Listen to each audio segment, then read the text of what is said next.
Right, so for today's video, we have some Airbnb drama, or also like stealing money drama. I haven't really decided what genre I'm giving it yet, but I saw the situation pop up on my TikTok, and it is a wild story to say the least, right? So it's all coming from this TikToker called OP Love, a TikTok with 50,000 followers. And there's a few videos to get through here, but we'll start with the original one. This is the first one that I actually saw come up on my For You page that is currently on about 1 million views. And it starts with OP explaining that she was going to be going on spring break, and she had to send some money for an Airbnb to a friend of a friend. So I'm supposed to be going on a trip next month for spring break. At the end of this month, actually, because it's March now for spring break. So I sent my money, my portion of the Airbnb, like last week, okay? And the girl, this is like a friend of my friend. So this is not directly my friend. The girl who put the deposit down for the Airbnb and who put the deposit down for the Airbnb on her Airbnb account, she's a friend of my friend. So this is like my mutual. This is not directly my friend. This is very important, okay? So far, sounds like a very normal situation, right? This is what happens when you go on trips with groups, right? Someone will book it and you all kind of send your portion to them. And yeah, fair enough. But then it's at this point that OP goes on to talk about a text message she received from this friend of a friend who made the booking. She sends me this message this morning. Hey girl, to be honest, I'm not proud to admit this, but I had an emergency come up. So I had to use the $400 you sent me for the Airbnb to help cover my rent money for this month.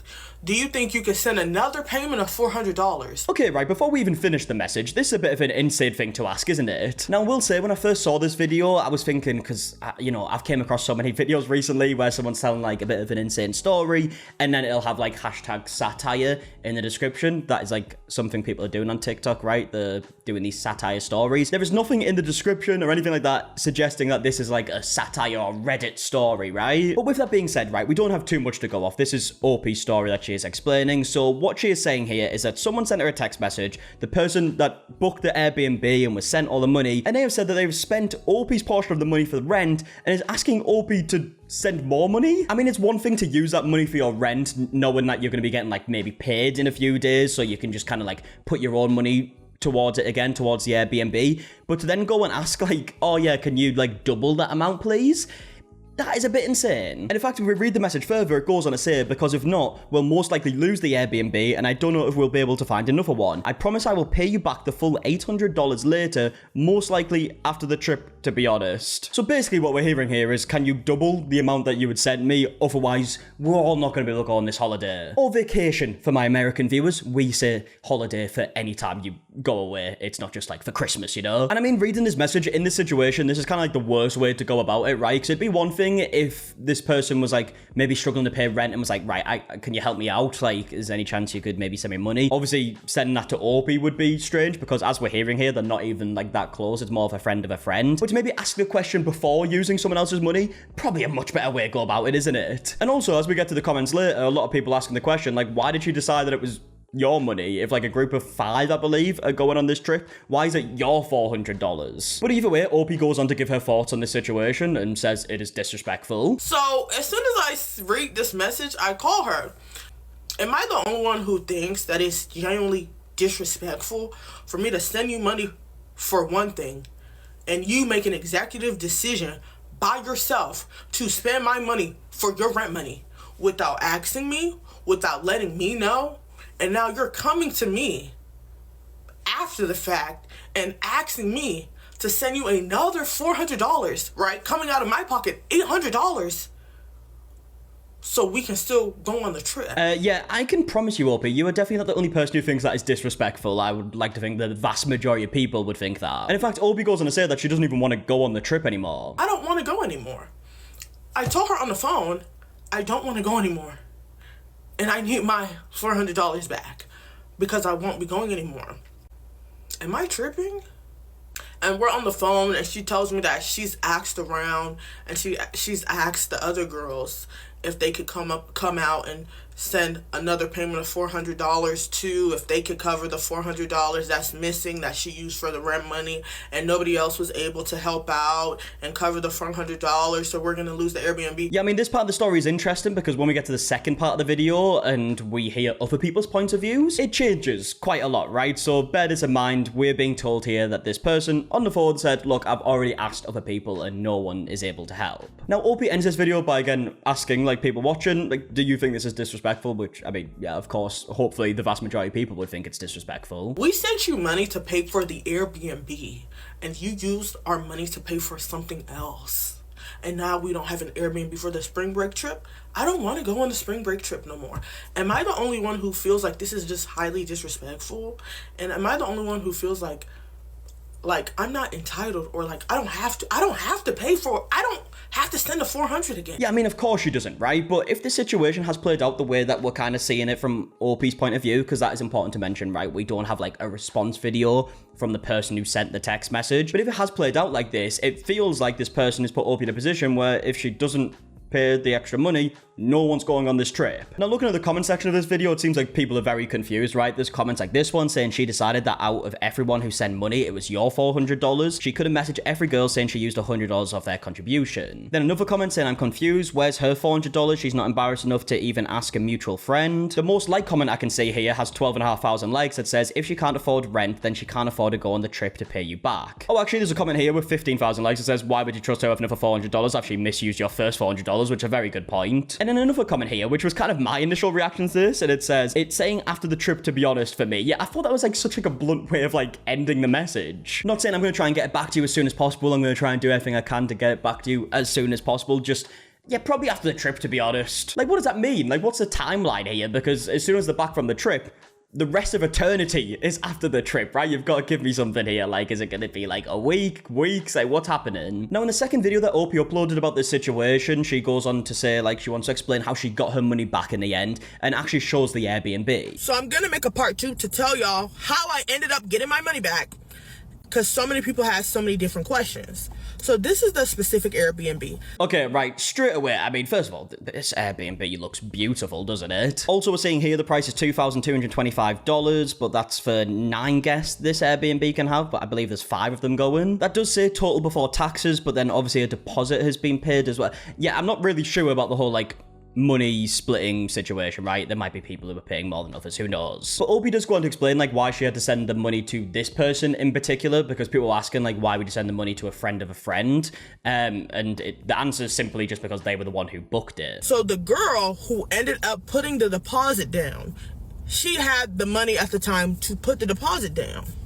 Since she was the one who volunteered and had the money right away to put the deposit down, she was the one who the Airbnb was booked under. So she was the one who we were all going to be sending the money to when the deadline came to pay for the Airbnb. But now this is where the story kind of changes, right? Because in the original video, we heard that this friend of a friend was like asking about, seeing if anyone can help out, and no one could, right? But Opie goes on to explain that she actually rang their mutual friend, right? The mutual friend of Opie and the person who booked the Airbnb, and the stories don't really line up. I call my friend, that is our mutual friend, and when I call my friend, this is a complete and utter shock to her. She's like, girl, what the hell?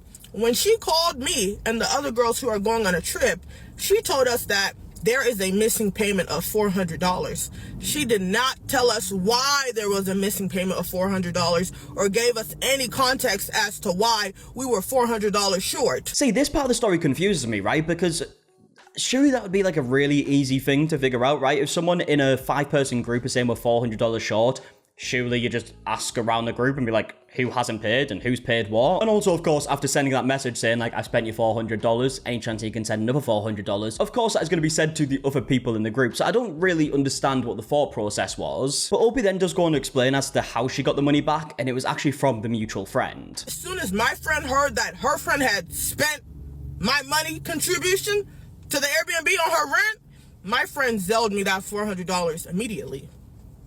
And she was really just trying to get me to chill on her friend.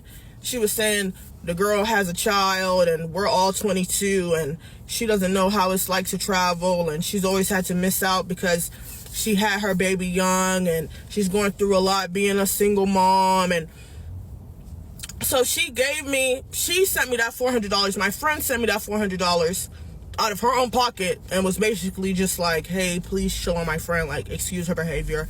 She's a single mom. She's going through a lot. She's never really got to travel because she had her baby young.